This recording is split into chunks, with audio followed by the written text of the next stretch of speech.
Hello students of class 10th math बच्चे, जैसे कि आपका चैप्टर नंबर 6 ट्रायंगल्स कॉन्टिन्यूटी में है, जिसमें बेटा मैंने आपको प्रीवियस वीडियो में एक्सरसाइज 6.3 की थ्योरम्स के बारे में समझाया था। आज बेटा हम एक्सरसाइज 6.3 के ऊपर वर्क करते हैं, जिसमें देखो बेटा है क्या। इसमें फर्स्ट में ये है कि स्टेट वेदर, स्टेट करके बताओ कि जो पेयर्स ऑफ अ ट्रायंगल है, ठीक है, कि जो ट्रायंगल का पेयर है किसमें, इन फिगर जो मुझे दी हुई है 6.34, ये मुझे फिगर्स दी हुई हैं सारी की सारी, ठीक है ना, कि इनमें जो फिगर्स हैं वो क्या हैं, सिमिलर हैं। इनमें कौन सी फिगर्स का पेयर सिमिलर है, ठीक है ना। तो देखो राइट द सिमिलरिटी क्राइटेरिया, और मुझे सिमिलरिटी क्राइटेरिया भी लिखना है यूज्ड बाय यू, जो आप यूज़ करोगे आंसर देने के लिए क्वेश्चन का, अगर ट्राइंगल सिमिलर हुई तो, ठीक है ना। अब देखो उसने बोला right the pair of a similar triangle, और जो सिमिलर ट्राइंगल के पेयर भी लिखने हैं और सिंबॉलिकल फॉर्म में लिखनी है, ठीक है ना। तो देखो हमें ये फर्स्ट पार्ट दिया हुआ है कि ये ट्राइंगल है ABC और ये ट्राइंगल है आपकी PQR, कि ये दोनों ट्राइंगल्स एक दूसरे के सिमिलर हैं। यस बिल्कुल। एंगल क्राइटेरिया आपकी थ्योरम नंबर 6.3, ठीक है। ये देखो 6.3 थ्योरम ने बोला था एंगल क्राइटेरिया के थ्रू कि अगर ट्राइंगल के कोरोस्पॉन्डिंग एंगल्स इक्वल आ जाएं तो वो दोनों ट्राइंगल्स सिमिलर होंगी। अगर ट्राइंगल के एंगल्स सिमिलर हैं तो उनकी साइड्स की रेशो चेक करने की ज़रूरत नहीं है, उनकी साइड्स की रेशो खुद ही इक्वल हो जाएगी। अगर एंगल्स इक्वल आ जाए ना तो उनकी साइड्स की रेशो खुद ही इक्वल हो जाएगी और वो ट्राइंगल्स सिमिलर हो जाएंगी, ठीक है ना। तो ये क्राइटेरिया लगेगा इसमें, ठीक है ना। तो चलो बेटा अब हम इसके ऊपर वर्क करते हैं, ठीक है। तो इसमें ये क्राइटेरिया लगना है आपका। तो इसमें हमने क्या करना है, लिखने का वे देखो, ठीक है ना, लिखने का वे समझना है आपने। इसमें एंगल A और एंगल P वो आपका 60 डिग्री है। देखो मैंने कहाँ से लिया, ये देखो एंगल A और angle P 60 degree, angle B angle Q 80 degree, angle C is equal to angle R 40 degree, ठीक है ना। तो angle B is equal to angle Q, क्योंकि उसने बोला था ना कि सिम्बॉलिकली लिखना, ठीक है ना, कि पार्ट लिखना कि कौन कौन से इक्वल आए हैं। ये 40 डिग्री आ गया। तो जो ट्राइंगल है ABC वो क्या है, ऐसे, इसको सिमिलर का सिंबल बोलते हैं, सिमिलर, ठीक है ना। PQR की वो PQR के सिमिलर आ चुकी है, किस कौन से क्राइटेरिया के थ्रू, एंगल क्राइटेरिया के थ्रू, ठीक है ना। अगर एक ट्राइंगल सिमिलर आ चुकी है, ठीक है ना, तो उसकी साइड्स की रेशो भी क्या आ जाएगी, सेम। तो ये देखो AB upon PQ, BC upon QR, AC upon PR, तो ये क्या आ जाएंगे, सारे के सारे इक्वल। तो AB अपॉन QR, ठीक है ना, BC अपॉन RP और AC अपॉन PQ, ये क्या आ जाएंगे, सभी के सभी इक्वल आ जाएंगे रेशियोज, ठीक है। तो यही तो मुझे प्रूव करके बताना था। अब देखो नेक्स्ट में मुझे क्या है, नेक्स्ट में है ABC और एक है आपका PQR, ठीक है ना। क्या ये दोनों ट्राइंगल्स सिमिलर होंगी, तो मैं आपको बताती हूँ कि हाँ जी ये दोनों ट्राइंगल्स सिमिलर हो जाएंगी। ये आपकी होंगी थ्योरम नंबर 6.4 से। कैसे, ये देखो 6.4 थ्योरम में हमने क्या पढ़ा था, 6.4 थ्योरम में हमने ये पढ़ा था कि अगर दो ट्राइंगल्स हम लें और उनकी साइड्स क्या आ जाएं, प्रोपोर्शनल आ जाएं, ठीक है ना। अगर उनकी साइड्स सेम रेशो में आ जाएं तो उनके एंगल्स चेक करने की ज़रूरत नहीं होती, उनके एंगल खुद ब खुद इक्वल आ जाते हैं और वो दोनों ट्राइंगल्स सिमिलर हो जाती हैं, ठीक है ना। कि अगर दो ट्राइंगल्स हैं, अगर उनकी साइड्स सेम रेशो में आ जाएं तो उनके एंगल्स चेक करने की ज़रूरत नहीं है, उनके एंगल जो हैं वो खुद ही क्या आ जाएंगे, इक्वल आ जाएंगे और वो दोनों ट्राइंगल क्या आ जाएंगी, सिमिलर हो जाएंगी, ठीक है ना। तो इसमें भी यही है, ठीक है। इस साइड की रेशो देखो AB अपॉन PQ, ठीक है ना, मतलब इसकी रेशो चेक करनी है आपने, ठीक है ना, पूरा प्रॉपर चेक करना है अपनी रेशो को, ठीक। तो देखो बेटा अब जो आपको क्वेश्चन दिया हुआ है सेकंड नंबर क्वेश्चन, ठीक है ना, इसमें ये आपको फिगर दी गई है, ठीक है। हम एक फिगर जो है वो जनरेट कर लेते हैं ABC, ये आपका सेकंड है, ठीक है ना, 2.5, और ये आपको दिया हुआ है कुछ इस तरीके से, और यहाँ पे दिया हुआ है आपको P, ये Q है, ये R है, यहाँ पे 5, ये 6 और 4। अब ये दोनों ट्राइंगल्स सिमिलर हैं या नहीं, तो मैं आपको बता दूं कि हाँ ये ट्राइंगल्स सिमिलर हैं, ठीक है ना।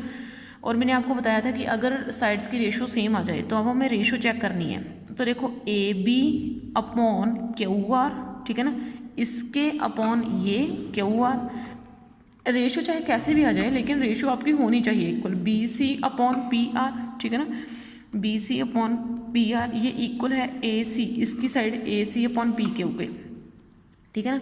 तो देखो मैंने ये ले ली। अब देखो बेटा ये AB कितनी है 2 और B वो कितनी है आपकी QR 4 और यहाँ से BC कितनी है 2.5, ठीक है ना, और यहाँ से आपकी ये कितनी है ये 5, यहाँ से AC कितनी है 3, ये कितनी है 6। अब देखो चेक करो ज़रा, 2 1 का 2, 2 2 का 4, 1/2, इसमें से ये कितना आ जाएगा 0.2, ठीक है ना, 0.2 आ गया, ठीक है ना, ये आपका आ गया बेटा 0.5, सॉरी, ठीक है ना, 0.5 और ये आ गया 1/2, ठीक है ना। इस 0.5 को आप क्या लिख सकते हो, आप 5/10 लिख सकते हो ना। जब आप इसको कट करोगे तो 5 2 का 10 बन जाएगा। अब देखो रेशियो क्या आ रही है सेम। जब रेशियो सेम आ जाए तो एंगल्स भी क्या होंगे सेम। एंगल्स चेक करने की ज़रूरत नहीं है। और ये दोनों ट्राइंगल्स यानी कि ट्राइंगल ABC वो क्या आ जाएगा, वो QRP के सिमिलर आ जाएगी। कौन से क्राइटेरिया से, साइड क्राइटेरिया से, ठीक है ना। तो मैंने ये आपको ट्राइंगल सिमिलर चेक करनी बता दी है। अब देखो बेटा थर्ड पेयर सिमिलर नहीं है। क्यों? क्योंकि जब आप इसकी रेशो चेक करोगे तो इसकी रेशो जो है ना वो प्रोपोर्शनल नहीं आएंगी, इसकी साइड से प्रोपोर्शनल नहीं आएंगी। किसी भी साइड के साथ कोई भी ले लेना, गलत मत लेना, ठीक है ना। ये आप ट्राई करोगे, ये भी सिमिलर नहीं आएंगी क्योंकि इसकी रेशो भी इक्वल नहीं आएगी। ये पता कौन से इनमें प्रॉपर्टी फेल हो रही है, इनमें कौन सी प्रॉपर्टी फेल हो रही है। इसमें देखो ये एक एंगल है, अगर इनका एक एंगल इक्वल आ जाए, ठीक है ना, अगर दो ट्राइंगल्स का एक एंगल इक्वल आ जाए, देखो मैं ये आपको करके बताती हूँ कि अगर मुझे करना चाहिए तो मैं कैसे करूँगी। ये मेरे पास ना एक फिगर है, ठीक है ना, ये मैंने एक फिगर ले ली, ये 70 डिग्री है, ये 5 है, ये 2.5 है, और ये एक और फिगर है, इस फिगर में ये 70 डिग्री है, ये 5 है, ये 10 है। अब हमने एक थ्योरम पढ़ी थी, देखो थ्योरम पढ़ी थी, थ्योरम में क्या पढ़ा था कि अगर एक ट्राइंगल के एंगल्स, एक ट्राइंगल का एक एंगल दूसरे ट्राइंगल के एक एंगल के इक्वल आ जाए तो जिन दो साइड्स के बीच में वो एंगल बनता है, अगर उनकी रेशो भी सेम आ जाए तो वो ट्राइंगल्स सिमिलर हो जाएंगी, ठीक है ना। यानी कि अब ये एंगल तो इनका सेम है, तो इस साइड की रेशो और इन साइड की रेशो जो है वो इक्वल आनी चाहिए, ठीक है। अब देखो बेटा इनकी रेशो तो सेम आ नहीं रही, देखो क्यों नहीं आ रही। अब देखो एक तरफ मैं ले रही हूँ 2.5, इसे सीधी के नीचे ये वाली साइड 2.5/10, एक आप ले लो 5/5, इसको कट करके बन रहा है 1, इसको कट करके कहाँ से 1 बनेगा, ठीक है ना। तो समझ में आया, रेशो तो सेम है नहीं, तो इसलिए ये दोनों ट्राइंगल्स क्या नहीं हैं, तो ये ट्राइंगल सिमिलर नहीं है, तो इसलिए ये पेयर भी क्या है, सिमिलर नहीं है। अब मुझे देखो ये दोनों ट्राइंगल्स पूछी गई हैं कि क्या ये दोनों ट्राइंगल्स सिमिलर होंगी या फिर नहीं होंगी, ठीक है ना। इन दोनों ट्राइंगल्स के बारे में पूछा गया है। चलो हम इनके ऊपर जो थोड़ा सा वर्क करते हैं, ठीक है ना। देखो भाई मैंने एक फिगर तो मुझे ये दी हुई है, ठीक है ना, एक फिगर मुझे ये दी हुई है, तो सीधी नहीं है, ठीक है, 80 डिग्री का एंगल है यहाँ पे, 90 डिग्री का नहीं है, ठीक है ना। ये D, ये E और ये F, एक फिगर मुझे ये दी गई है, ठीक है ना। थोड़ी सी टेढ़ी सी बना लेना, 90 डिग्री का एंगल मत बना देना, ठीक है ना। 80 डिग्री और 30 डिग्री, इसका नाम है P, ये Q और ये R, ठीक है ना। तो ये मैंने दो फिगर्स ले ली। तो सबसे पहले मैं इन फिगर में ये थर्ड एंगल पता कर रही हूँ, क्योंकि मैं जब तक मेरे पास ना तो साइड्स गिवन है, अगर मुझे साइड्स गिवन होती तो मुझे एंगल्स की ज़रूरत तो नहीं पड़ती। अब मुझे जो है साइड्स गिवन नहीं है, तो मुझे एंगल्स कंप्लीट करने पड़ेंगे दोनों फिगर्स की, ठीक है ना, तभी मैं चेक कर पाऊँगी कि ये फिगर्स सिमिलर हैं या नहीं। तो इन ट्राइंगल DEF में, ठीक है ना, मुझे एंगल D दिया हुआ है 70 डिग्री, ये गिवन है, ठीक है ना। तो एंगल E जो है, मतलब आप सीधा ही ना एंगल सम प्रॉपर्टी दिखा दो यार, तीनों का जो एंगल का सम है वो 180 डिग्री के इक्वल आ जाएगा। Angle D 70 degree, angle E 80 degree, angle F is equal to 180 degree, ठीक है ना। तो ये 150 डिग्री हो गया और ये आपका 180 डिग्री में से माइनस करके आपका एंगल F निकल जाएगा, ठीक है, जो कितना आ रहा है 30 डिग्री। तो मेरा ये एंगल 30 डिग्री निकल चुका है, ठीक है ना। तो मैंने एक एंगल ट्राइंगल में सभी एंगल्स पूरे कर लिए हैं।